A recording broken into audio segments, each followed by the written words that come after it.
Thinking is a bicycle with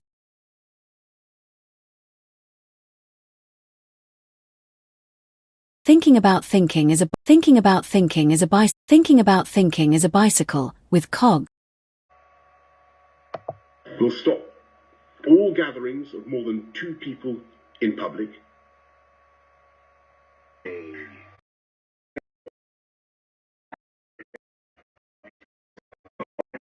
You didn't get over once upon a time before we all swim now. So what I'm admitting for myself, and putting on a public platform, is that this world would drive anyone mad from time to time. Whether it's ordained or in the stars, or the astrology, or random freak things that go on, or the pursuit of just trying to answer any of these questions.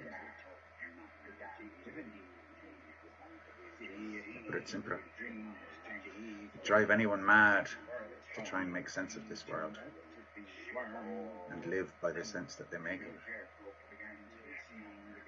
it. It doesn't take long before you have to conform to speaking in someone else's language.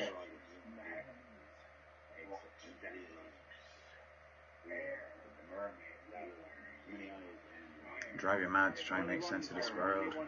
Drive other people mad to try and make sense to them.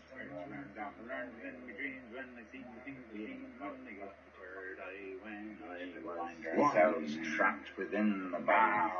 Why did you open your third eye when you were asleep? When I was dead before I had the other two, I was surprised and see and one sign there's more one thing we made here when we had the those me third eyes and then I entered.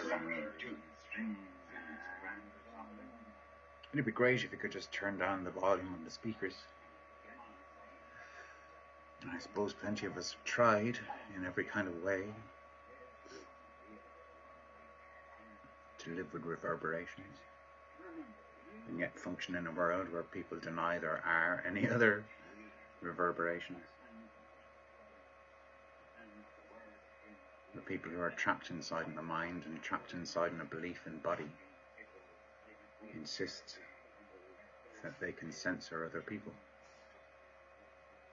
They sense that some thoughts and some ideas and some expressions are essentially illegal because you can be locked up in a mental asylum and have injections and tablets forced into you. And to face a test once a month where you have to pass some meeting with a psychologist or whatever it is, who's waiting to hear if you have insight in which you realize that it's you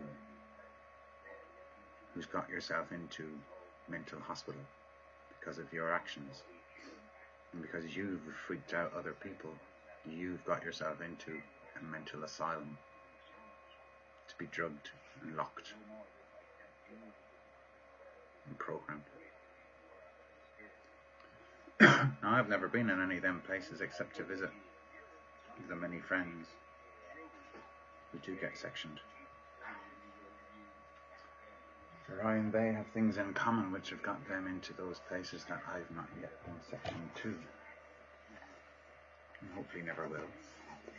Oh, shut up. It's okay. It's okay.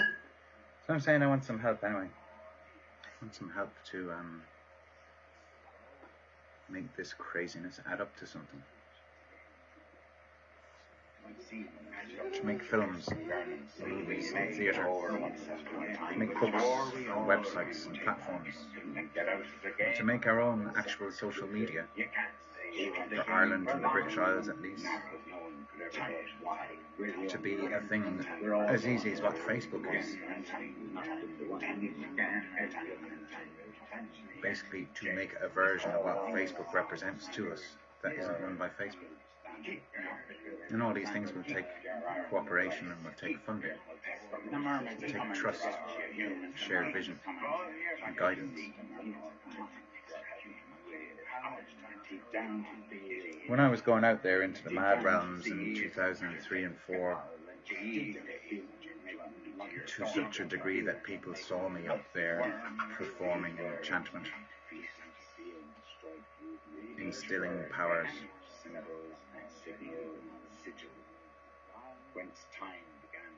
When I went out into those realms, people treated me like I was some sort of a leader.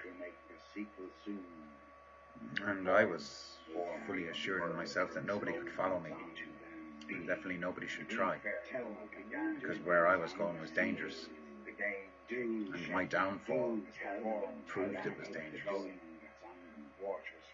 And I watched a lot of people get sectioned who were along similar pathways.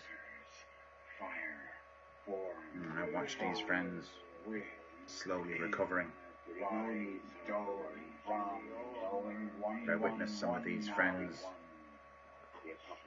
turn out to be dead, to be self-suicided.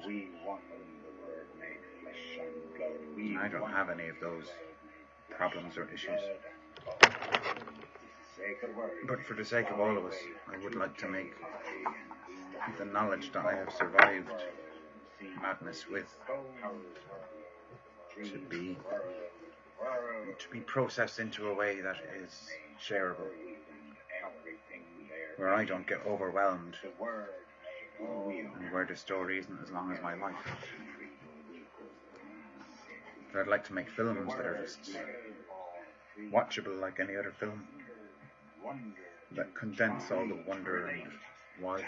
Digging the soil, we more to reach for the sky. Have a break, kid, have a break. Leave us a message. Swim down to the deepest. The word made the bees and the birds in the trees, and she made them to sing. See this miracle? The word made all we know, and he made it with me. People are always saying to me, why don't you clear off? So they're always saying to me, why don't you tell me what you're reading so that I, like you, can learn the stuff you know. This has inspired me to the Russell Brand read-along book club sequence we won't see. What do you feel is absent in us that means we are so susceptible to the evidently rather Machiavellian and brilliant techniques necessarily employed by these tech companies? What are we missing? What do we want? Why is there this vacancy? The mermaid realm, real and other world. The other world beneath the sea, within the waters, feeling will. The feeling of how it felt for a body to be created and find ourselves trapped within the body, thinking it's real life after life, and being killed and tortured and raped and pillaged and horrified. Till crucified like Christ on the cross, the ancient ones, the Neolithic signs within the stones, till these days of the sun's risings and falls and risings again, in winters and summers and springs. Strings of tales and ancient mythologies, time and again, the same cycles returning again, and larger cycles returning again. The life we've lived upon this mirror world seems as if it were the real world. It seems as how it is the real world. The word made all life, and he made it free. It's an opus dei. It's just there's more than one thing we the end of the beginning of the beginning of the end of the time. That's what the COVID's doing there. Did you know who made the COVID happen? I could tell you now, but you might be laughing.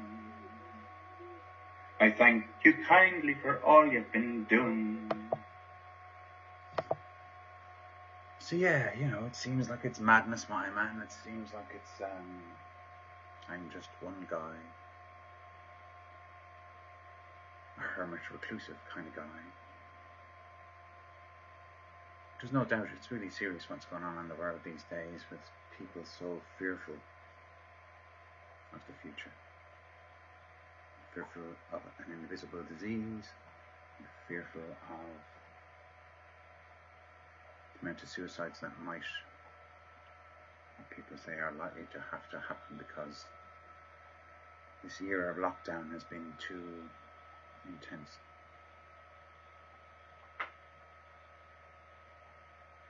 And it's bringing up so much to the surface for every one of us to have to face on our own, and to make sense of by ourselves.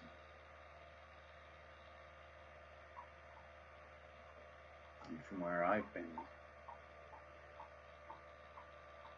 for all these years and decades and lifetimes,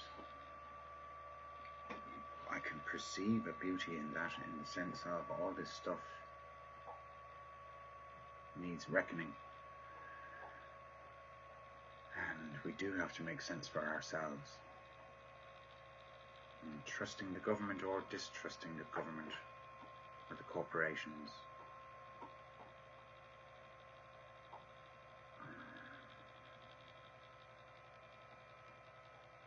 they're outer projections.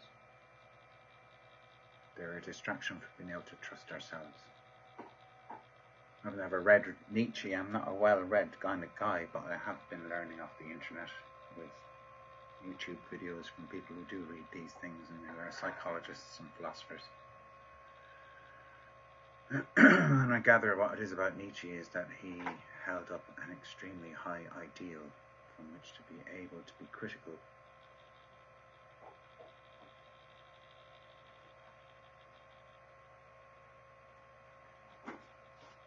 And he's gone down in history as a mad genius.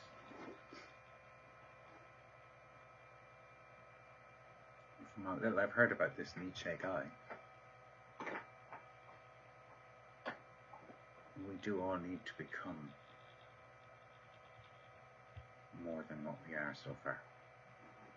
We do all need to improve our own lives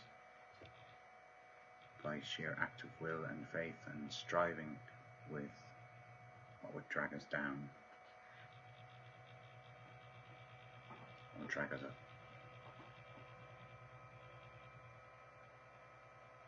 We can figure out how not to be dragged around.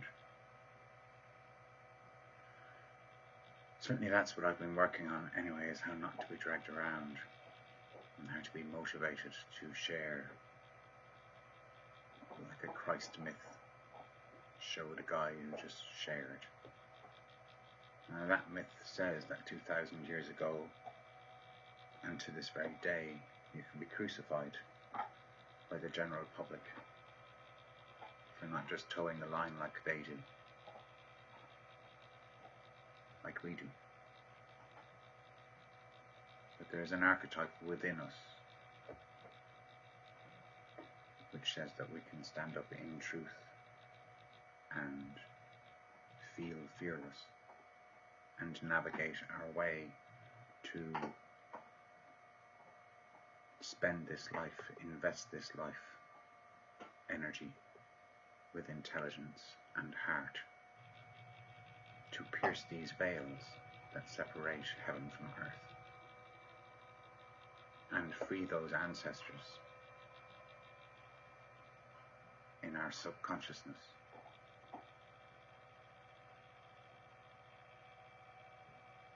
who are trapped in what we are told to conceive of as a purgatory or a hell, or our past lives, or whatever. Anyway, it's coming up in a half an hour, and see, I don't know if any of this makes sense to whoever it is that may be watching this.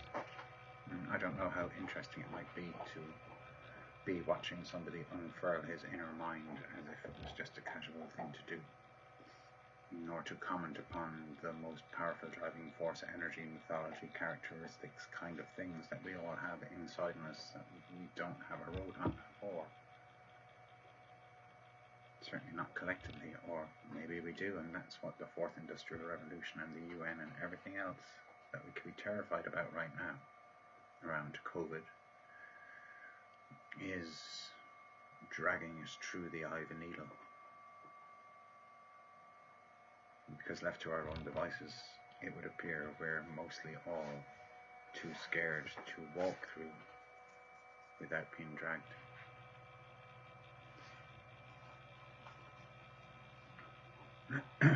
So if anyone has watched as far as here, will you at least put a heart or a something in the comments to give me an indication that the message is received and that there's an interest for me to continue this lunacy on the new moon of unfurling the inside of my mind on fucking Facebook, etc., as if it were a worthy thing to do. Thanks. Bye for now.